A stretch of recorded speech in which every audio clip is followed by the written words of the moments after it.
तो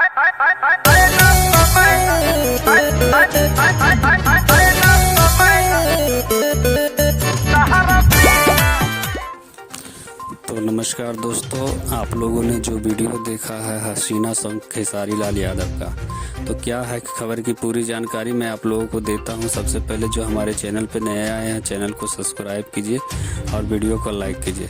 मैं बता देना चाहता हूं, हसीना सॉन्ग जो है ट्रेंडिंग स्टार खेसारी लाल यादव का, वो सॉन्ग रिलीज कर दिया गया है आज ही के डेट में, है ना।